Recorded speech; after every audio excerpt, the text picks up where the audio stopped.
Hello, and welcome to today's broadcast of Running on Love with God. My name is Lori Michelle, and in April of 2009, I was awakened to the voice of our Creator, God Himself, and He said, go get pen and paper and start writing this down. And I listened, and here I am, many years later, sharing His wisdom and lessons. Tonight's broadcast is about parenthood, a very important topic.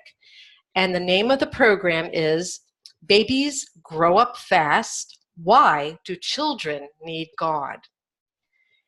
This is a very important topic because, as we know, babies grow up fast and they become adults. And we are creating the generations of the future. And the future is now. And we're seeing the results of people raising their children in a secular society and forgetting about God and His rules and taking that equation out of their homes. We're seeing things like Parkland, Florida, a young man, 19 years old, went into a high school and murdered 17 innocent people. Well, that young man, Nicholas, what was his name, Anna Marie? Nicholas Cruz? Cruz.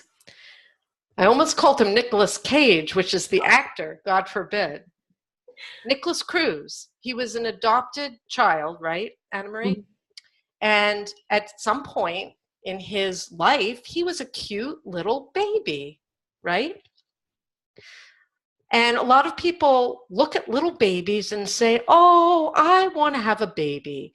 But they don't think past the idea, I want to have a baby, and what is involved in raising another human being. Now, I know when I was handed my first child as a baby, I was overwhelmed with the daunting task of raising this child. It doesn't end at childhood either. It goes on into adulthood. Once you have a child, you feel responsible for that human being forever. I don't care if that child is 40, 50, 60, 70 years old. If you live long enough, you feel responsible. So we're going to talk about this topic, Anna Marie. And before I begin, I created a list of about 7 examples. But if you have any questions to start this program, I welcome a question. I have a ton of questions, but it's probably better to go through your examples. Okay. I'll start with a first example. I'll start easy, and then they'll get tougher. Last week, we spoke about making a choice between good and evil and how difficult it is, how good people are choosing evil without realizing it. And the reason being is they weren't raised on God's laws. And that's where we stand today with children. They're not being raised with God's laws, which are for our benefit. So the first example that I was going to bring up actually last week, I will bring up this week. And it's regarding a controversy about the actor Aziz Ansari. I don't know if you know about this, but he's an actor who won a Golden Globe. And he apparently went on a date that went bad. And it wound up that the date, who was 23 or 22 years old, went to the media because when she saw him win a Golden Globe, she was incensed because he espouses himself to be an advocate of women's rights. And when he won the award, he was wearing the little pin supporting the Me Too movement, which is about sexual harassment, right? Mm-hmm. So this is, and I'll show it to you, is Ashleigh Banfield. She is a CNN journalist, and she was outraged that this article appeared trashing Aziz Ansari. And she got on YouTube. I saw her on YouTube. Maybe she was on Headline News, which I think is part of CNN. Anyway, she was bashing the article. And she's a 50-year-old woman bashing this 23-year-old, in my opinion, child. I have 2 young women as daughters. And one of them is younger than that. One of them's a little older than that, but they're young women. And she's old enough to be this young girl's mother. But her language in the video that I watched was so derisive. And the thing that I took exception to was the fact that she was saying this isn't sexual harassment at all, that this Me Too movement was something that she took great pride in, and that her and her coworkers really were looking forward to this for their whole life, to be able to call out people when they were being sexually harassed. And this young girl is blowing apart the whole Me Too movement with a fallacious claim that she was sexually harassed.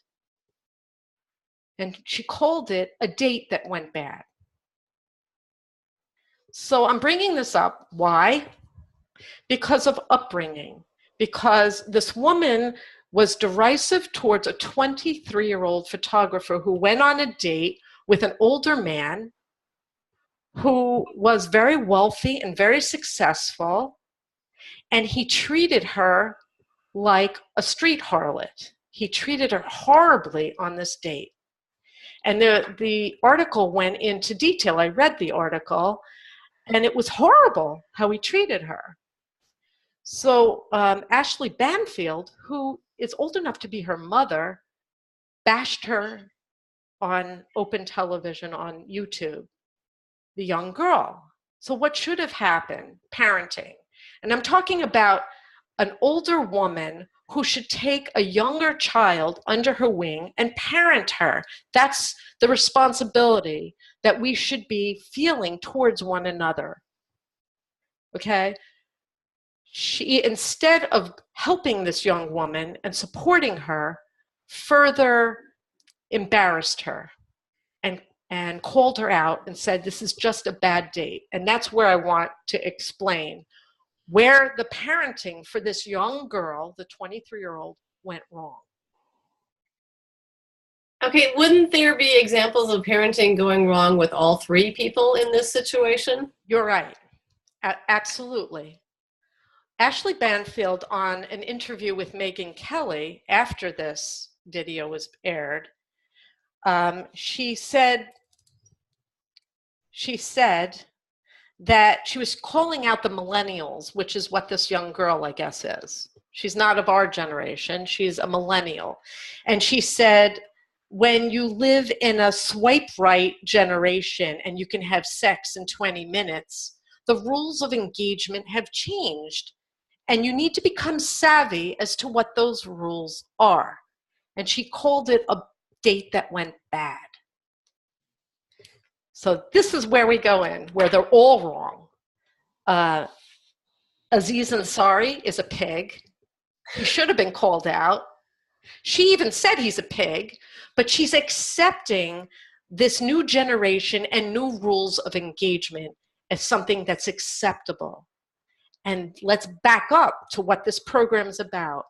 If you don't raise children with God's laws, this is what happens. God's laws say you don't touch until you're married. I didn't follow those laws. And there, for the grace of God, go I.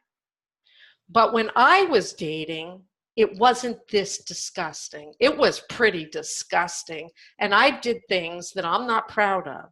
But I wasn't raised with God's laws either.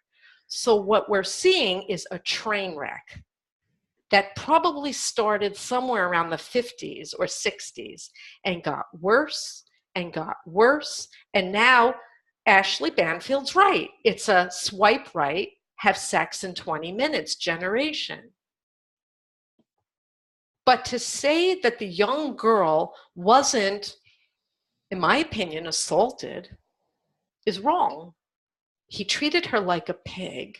She shouldn't have been there. There are so many things on so many levels that went wrong because nobody is following God's laws.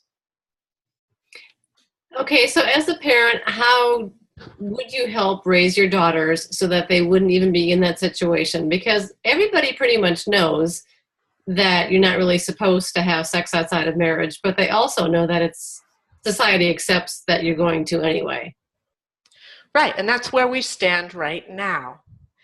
And I'll tell you, I am so deeply grateful that after my spiritual awakening, all three of my children have become Torah observant Jews, and they do not touch until marriage. All three of them. One of them is just recently got married, and the other two will not date unless they're considering marriage. In their culture now, people do not date without the intent of marriage. And they do not touch until the wedding. And that sounds weird and just, they made fun of, what was the name of the football player? Oh, I'm forgetting his name. Tebow. Oh yeah, Tim Tebow. Tebow. Being a virgin. Ridiculed, put down. It's the right way. And you know what? It's to protect young girls, because boys are predators. That's really all they want. They're not in it for the same thing unless they're taught. Unless they're taught that that's not what sex is all about, that it's not for your physical pleasure in the moment, but it's a consummation of a relationship and procreation and part of marriage. No one's being taught that. And so you have the millennial generation, and it's completely out of control. And this young girl drove home in tears how she was treated. And if you read the article, he was filthy. He said disgusting things. She said she didn't want to. She felt like she had to. She felt forced into that situation. And to say, well, she's 23, she should know better. Well, how should she know better? Who taught her? And then there's a pile-on. You have a 50-year-old beautiful woman, a journalist, who has been sexually harassed her whole life, condemning a 23-year-old, in my opinion, baby. I have a young girl, a couple of years younger than that, that's my child. If they're not taught, they're not going to know. Instead of ridiculing her and putting her down and being angry that she could ruin Aziz Ansari's career, she should be extending a hand to this young girl. She took exception that it was interfering with her #MeToo movement, and that's wrong. She should be caring of this young girl and looking out for this young girl. And by the way, it might ruin his career, but someone going on a date with him, he'll be a little extra nice and a little extra careful perhaps next time. No one's going to learn unless we call them out, right? So that's one. Okay. You want another one? Yeah. About being taught. As I said, I wasn't raised with Torah or laws, very secular. And I was in the generation of how we dressed, right? I dressed in halter tops, tube tops. My midriff was showing. I went out in public in hot pants. And here's a picture, and I look like a baby here. I was 14. I don't know if you can see. Oh, I blew it up. This is me. I'm going to cover my two friends. See what I'm wearing here? I look adorable. Tan. This is me. You see? Yeah, and that's a cute top. Very cute, right? Halter, a whole bare back. Yeah. Cleavage. I didn't have cleavage, but I could see cleavage here. Why was I dressed like that at 14? It looks adorable, right? It looks cute. It does. Ruffles. Well, what does sexual predator think of this little 14-year-old girl? I mean, look at the baby face on me. Look at that baby face. You think I knew about anything at that point? I could tell you, I didn't know anything.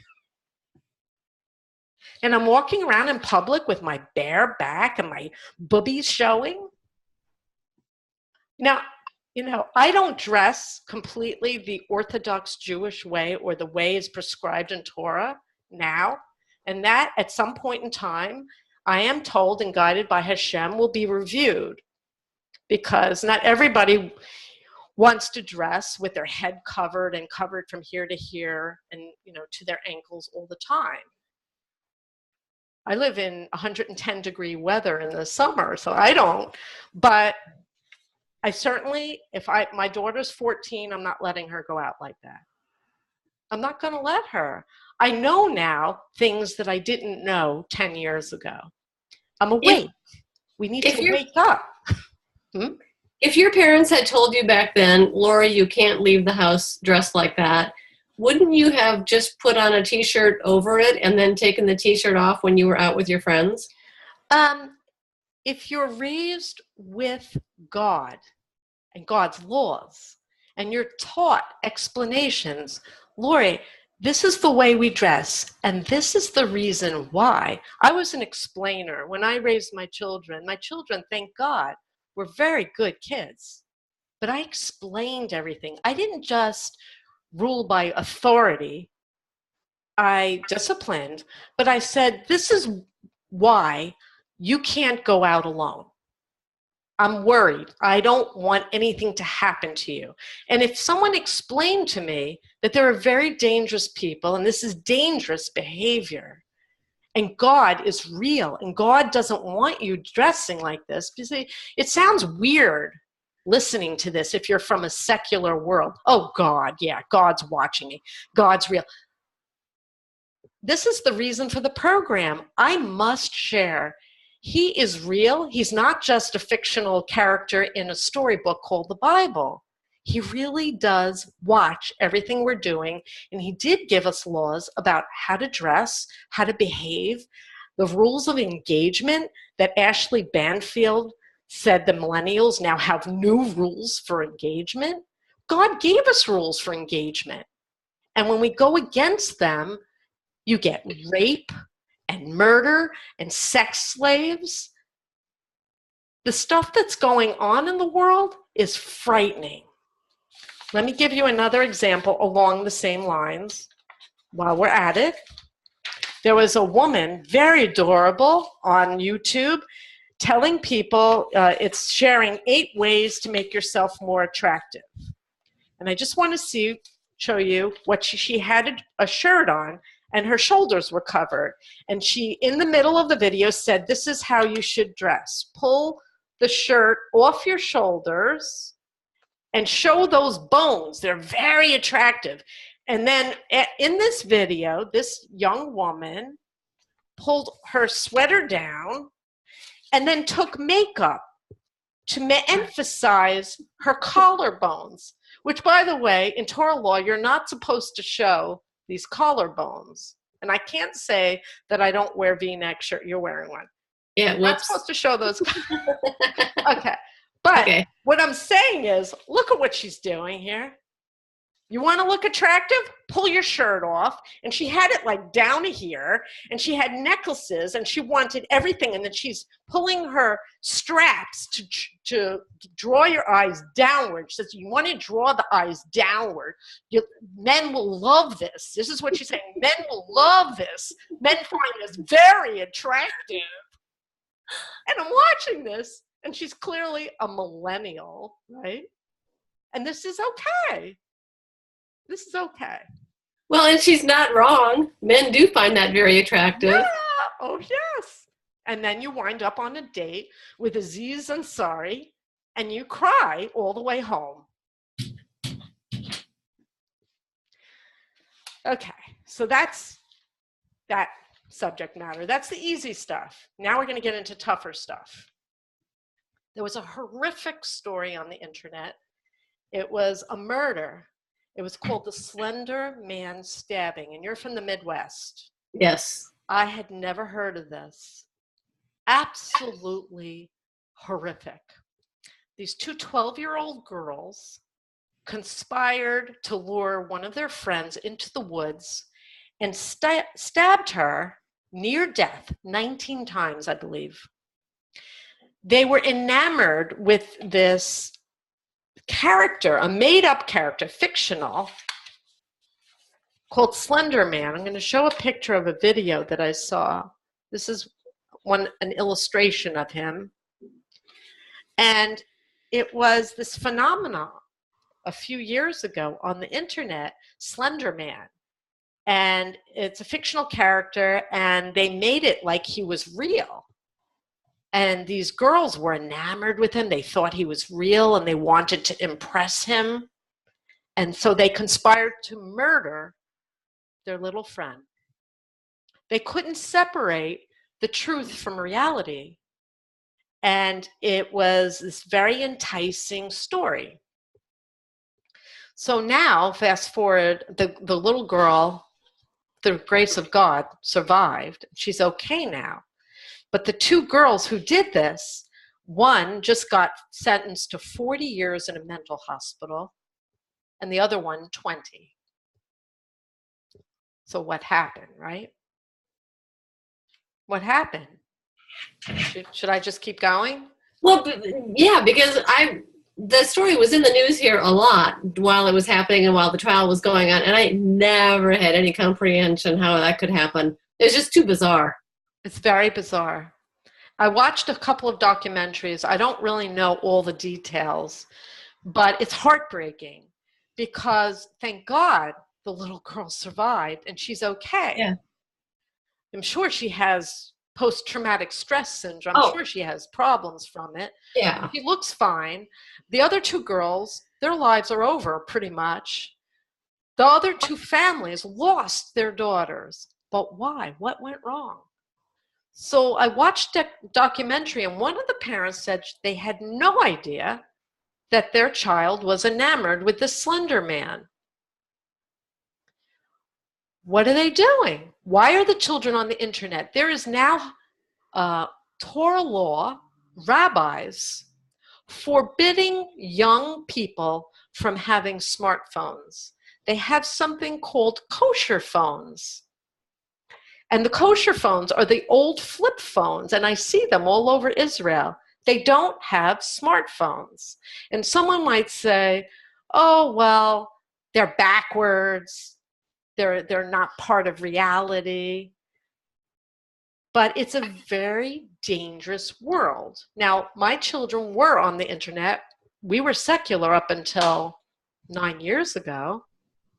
But even when my children were on the internet, it was before it really became as crazed as it is now. I was always keeping an eye out. Who are you talking to? What are you doing on the internet? I didn't have parental controls. There should be parental controls. You should be very involved in everything your child's doing, and you should be speaking to them every single day. Every night, I had 3 children. My husband and I spent at least an hour with each of them before they went to sleep, speaking about everything, their whole day, what they're involved with. How could the parents not have known about this? I don't know. And I'm not blaming the parents. I'm just saying that when they hand you that baby in the hospital, you are responsible. I recall going to McDonald's. So this shows you I wasn't observing anything. We weren't kosher. We were out eating at McDonald's. I wouldn't leave my 2-year-old child to get ketchup without taking her with me. Now, you could say I was paranoid, I was overprotective. I wouldn't let our child, one of my children had a friend a few blocks away. I used to shake if she walked there and she was 10 or 12 years old. When she got there, she had to call me right away. It sounds nutty, right? Mm-hmm. How many child abductions do you hear about in the United States? Lots. Yeah, there are a lot. Lots. So this whole mental hospital, now let's fast forward. Now what happened? These children couldn't tell reality from fiction. Why weren't the people who instigated all of this Slender Man all over the internet, who's like a serial killer of children? It's disgusting. I watched a little bit of it. It made me so ill that I had to shut it off. Why aren't they culpable? Why aren't we holding each other responsible. Just like I started this program, why isn't Ashleigh Banfield feeling responsible for this 23-year-old photographer? We need to feel responsible for each other. We need to hold each other accountable to choose the right things. This shouldn't be on the internet. Or our children shouldn't be on the internet. There should be parental controls. There should be rules of engagement. Sorry to use her words from Ashleigh Banfield saying, the new rules of engagement of dating. But we're not following God's rules of engagement. This is pure evil. Children shouldn't be exposed to these things. But now 2 children are committed to mental hospitals and they're being drugged.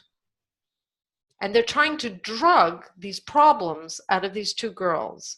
But the problems, which may be chemical now, didn't come from a chemical. It didn't come from an imbalance in their brain. It came from a relationship between themselves and a higher power that they probably weren't even raised to believe in.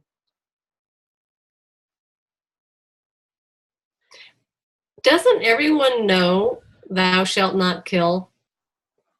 But why? Why? Are they being raised that God wrote those laws? Are they being raised that God is watching their every move? That they're accountable for every breath they take? Are they being told when they wake up that the first thing they should do is thank God for giving them another day of life? Do you think these 2 12-year-old girls were being taught that? That every day, every breath of their life was given to them by our Creator, God, and He's watching them? Were they being taught that every sip of water that they take, that they should say, thank you, God, for this drink of water? Doesn't seem like it. Right. So this is where we're heading off a cliff into the rocks, and we are going to perish this way. All right, so that's very, very sad, but here's another one. Okay, and we have 2.5 minutes left. All right, well, I'll make this one quick. This is parents I found on YouTube that were saying they were convinced their 7-year-old child will kill someone someday. I sent you the video of it. I don't know if you watched it, but can you see this picture? This is their living room. Yeah, I can see it. I did watch it. It was very unsettling. This little boy was evil. Not once did I hear that these people speak of God, but they have crucifixes everywhere. Are those crucifixes, by the way? Yeah, the crosses, yes. Okay, they're everywhere. I'm not going to go into that because that's not my religion, not my belief. But just, they had a Christmas tree and crucifixes, many of them, in his room, in the little boy's room, as he's saying he's going to kill, and he's stabbing his bed. I'm going to kill you. I'm going to kill. He had crucifixes all over his wall, many. But what I noticed on his wall were these stars, and I looked up what the symbol of the devil or worshiping the devil was, and it was these stars. And they have 3 of them on their wall. Do they not know that those symbols were evil? You see, when we bring stuff into our home, there are energetic fields around us all and around everything that we touch and everything we bring into our home. And they were bringing an instrument of evil into their home. Now, I don't know what these parents believe in. They seem like nice people.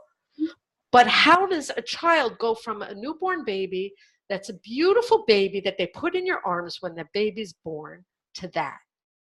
Because he was adopted and he was addicted to meth when he was born. And so he was taken away from his meth addict parents, and then they adopted him. So that I think they thought the meth addiction was what caused the dysfunction. Okay. There is some truth to having a chemical imbalance, meaning, when you eat too much sugar, you become hyperactive and you can have personality changes, right? Mm-hmm. You drink too much alcohol, you become a drunk. So there's truth to what we eat and ingest, and maybe there's truth to a methadone addict giving birth and having some chemical changes in the child. But how is the child being raised? What rules are they following? What are they following throughout the day that makes that child understand and know they are accountable for every word they utter and every action they take? And I'll bring up an example where I knew a rabbi and his wife who had a son that was displaying dysfunctional kind of behaviors. And they didn't go the route of the psychiatrist. They went the route of God. And they looked for chemical allergies, maybe something he was eating. The long and short of it is, the child was raised with Torah law, God's laws, very strict, and they looked at what he was eating. They followed him carefully. They didn't go the route that many people do when their child exhibits bad behavior. Johnny's not sitting in school. He needs Ritalin because he doesn't know how to sit still. When you and I went to school and we were small, if someone didn't sit still, you went to detention, you were punished. There wasn't this plethora of people putting their child on drugs to control them.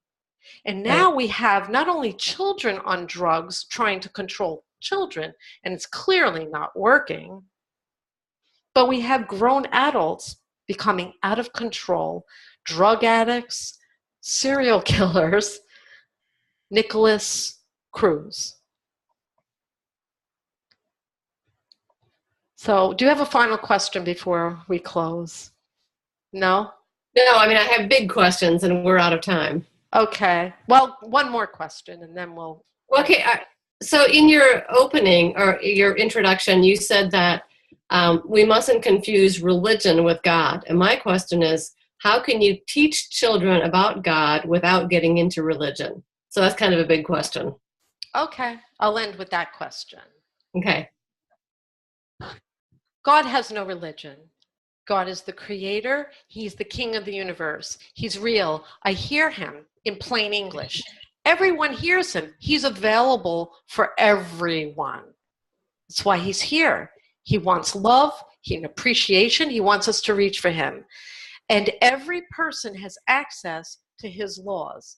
The most knowable laws are his 10 commandments, but there are many laws that you can research, you can find online. There is a way to find his way of life, his prescribed way of life. But you need to reach for him.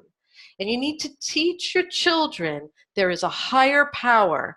The first of the 12-step program, when you're an alcoholic, I've heard, I don't know, is a belief in a higher power. By teaching your child to believe in a higher power, which is real, God himself, when you're not around, your child feels responsible to someone else, to someone higher than him. And with that, he feels or she feels beholden to God. And it keeps their soul in check and is insurance that they will choose goodness in God more than they will choose the opposite. It's imperative.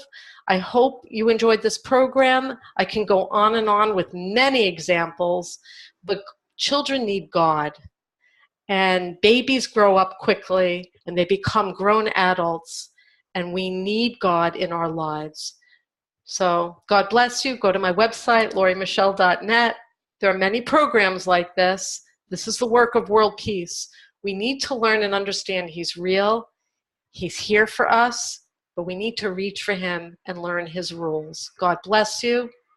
May there be peace in our world, in our time. God bless you.